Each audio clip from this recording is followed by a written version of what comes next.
When Jesus came, the mandate he received from the Father is to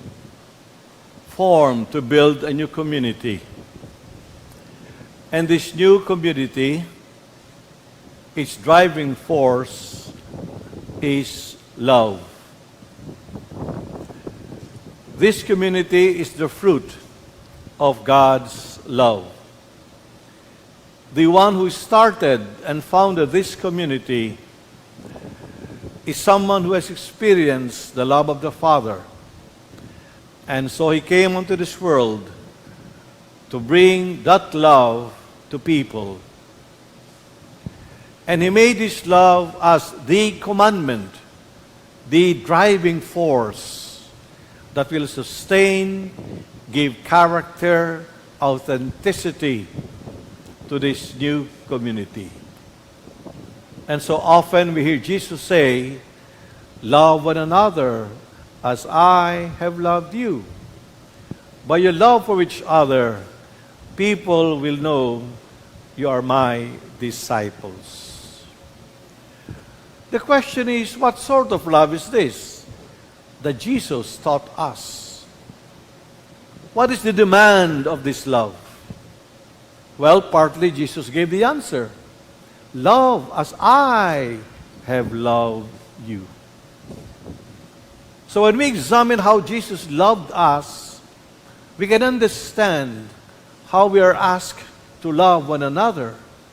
And not just ourselves, to love the entire world, the whole of creation, our common home, which is God's gift to us, which is also the fruit of God's love. Because the world, according to St. Paul, has been made in and through Jesus. And we can say the world then is the fruit of God's love expressed and through Jesus. Now, what are the qualities of this love?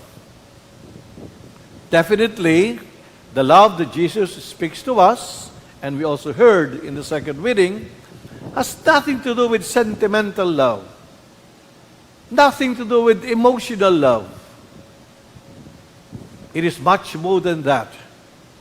It is a love that springs from the very depths of our personhood. It springs from our hearts, which is the very center of our being. Allow me to mention just 3 qualities of this, and let us try to explain this in relation to the wide environment, to the wide demands of this love, including our love and care for creation. First, this love demands responsibility. Love says, I'm responsible for your growth. Love says, I'm responsible for your welfare. Love says, I'm responsible that you grow beautifully in the eyes of God. Love says, I'm responsible that you grow and live happily and in harmony with people and with the whole world. I'm responsible that you know that the first subject of your love is none other than your Creator, God, who is love. You know, the first uncharitable remark made to God is what we find in Genesis when God asked Cain, "Cain, where is your brother?" And he answered, "Am I my brother's keeper?" And God felt hurt. Because God knew we are meant to be brothers and sisters. And as brothers and sisters, we're meant to look and care for each other. And that is our responsibility. When God has given us life and the capacity to love, it is not just for our sake, for our person, for ourselves. Because the very nature of love is community, communion, being with others. Love has no meaning when it is experienced alone, when it is experienced isolated, but it is meant to be experienced with others, with the community. And so the love that Jesus tells us has that embedded responsibility for the welfare of others. And as I mentioned, not just of persons, but all the things that constitute our life as human beings, including the world. Sa totoo lang, if you look at ourselves, we are deeply embedded in creation, in the world. We're made up of minerals. More than half of our bodies are water. Di ba? And it is said even in the Bible, from dust we came, to dust we shall return. So we cannot be separated from the gift of nature, from the beautiful gift of Mother Earth. If we have responsibility towards our brothers and sisters, we do have also the responsibility towards those who are very deeply linked to our existence, and that is the earth itself, and everything of the earth. The plants, the animals, all the earthlings. Sabi nga nila, we're all connected together. Pope Francis, in his beautiful encyclical Laudato Si, issued in 2015, underscores the importance of human responsibility for the care of our common home. And he invites all peoples to come together and seek what is best in order to attain a sustainable and integral development of every person. The growth of our communities, of every person, of the entire world, is our responsibility. Unfortunately, that is not what's happening. People have become irresponsible. They have become just so focused on human development at the expense of the growth and development of Mother Nature, who incidentally are also our brothers and sisters.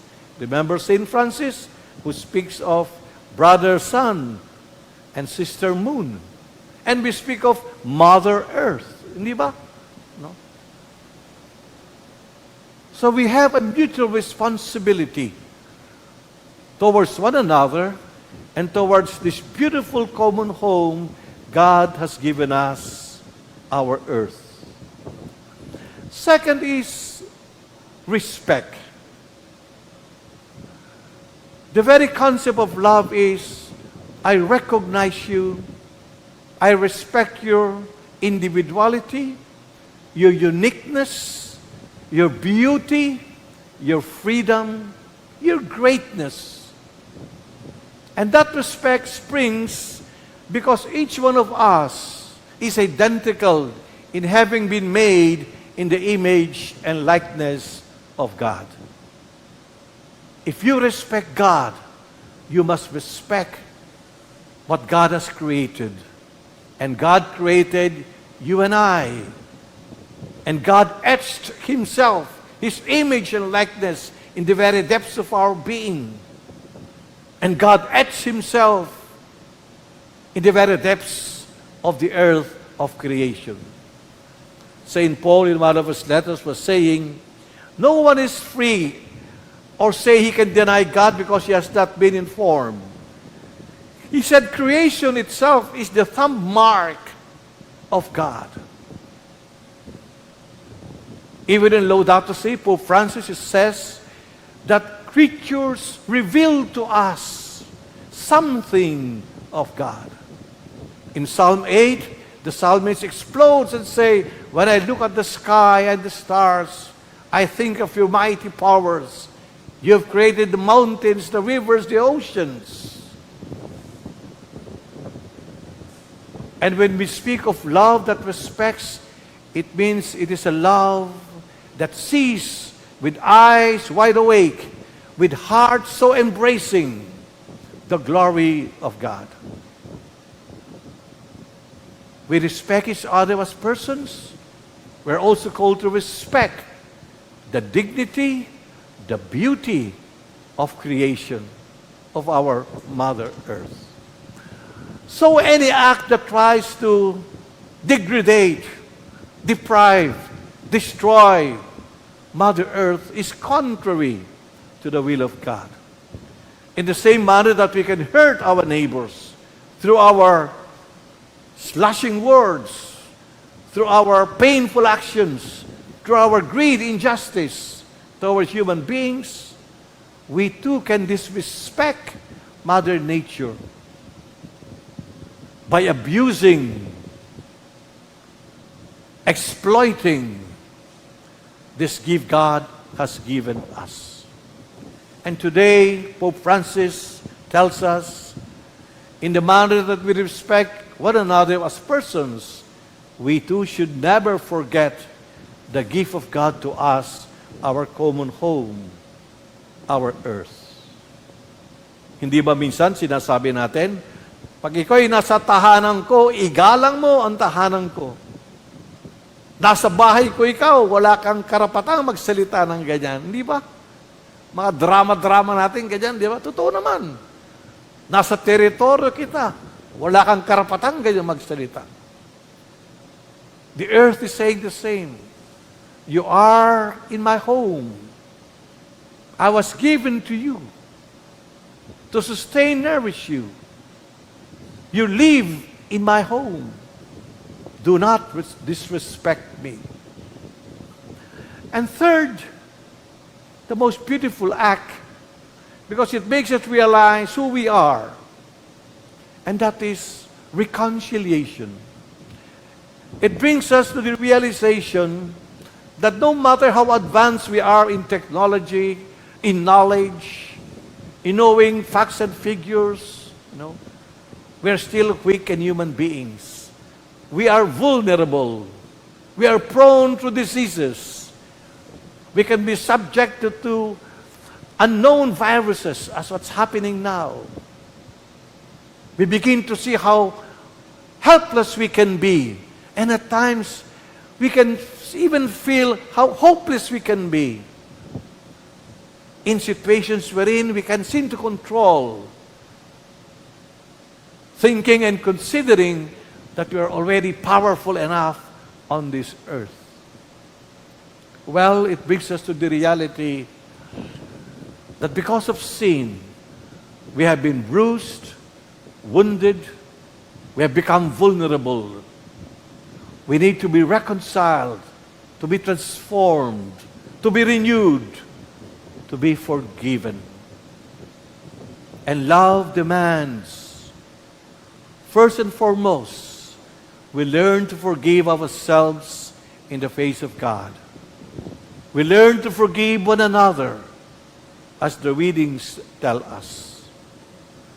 We learn to enter into the process of dialogue, because it is only through dialogue and humble recognition that all of us have been agents of disruption in this world, that we can only effect transformation and effect a new beginning and a true reconciliation.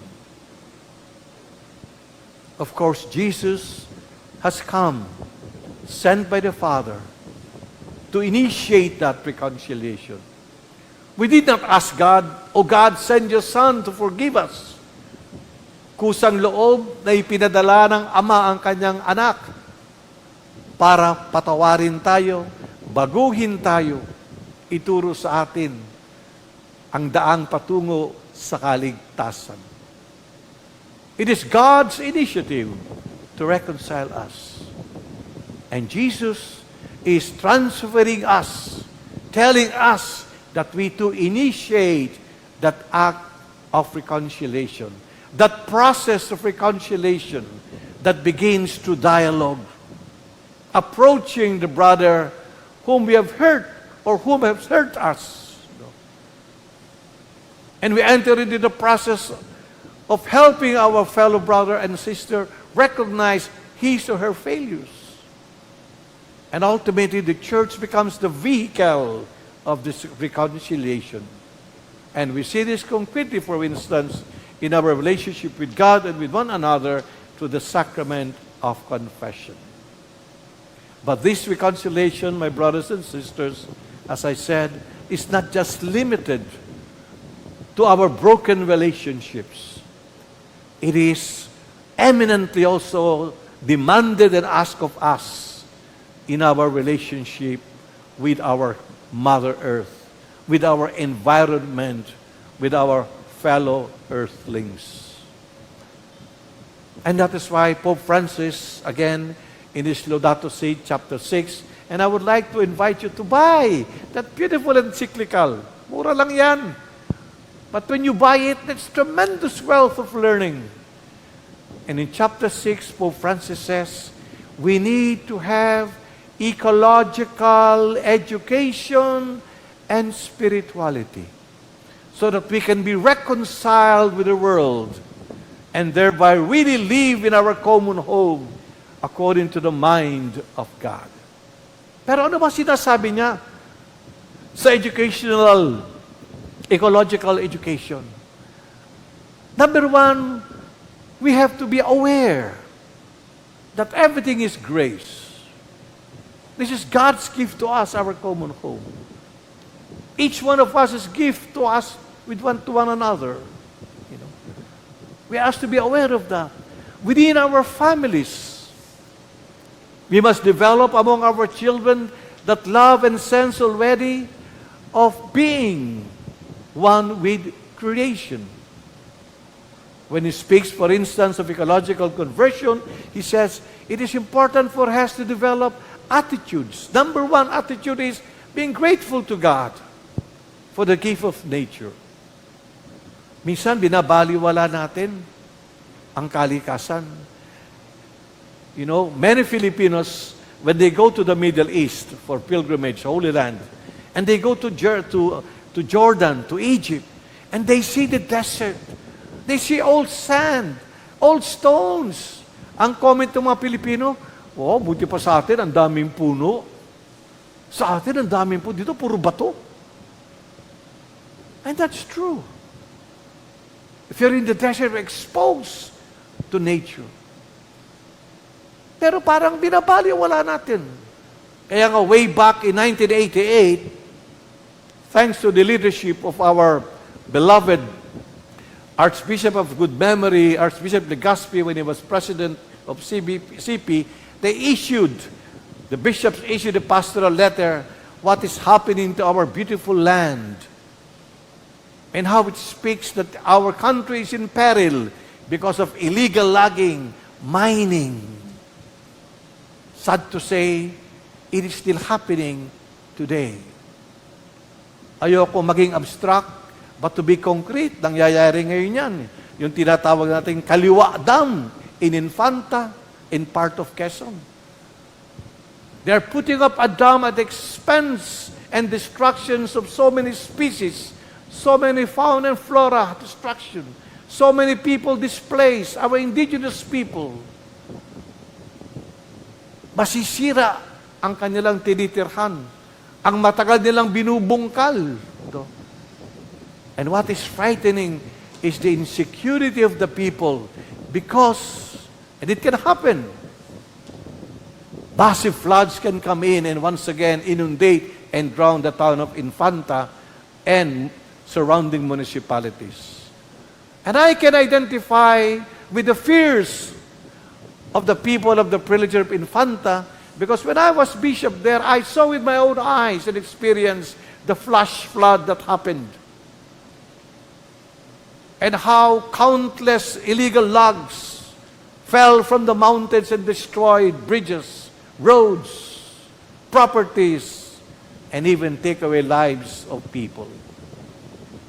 Yet in the name of development, we put the risk of so many indigenous people's lives, we put the risk of so many innocent poor people, and especially we will destroy the beautiful land we have in Sierra Madre Mountains because of that Kaliwa Dam, which started 1970 And now, full blast with Chinese labor force guarded by the military.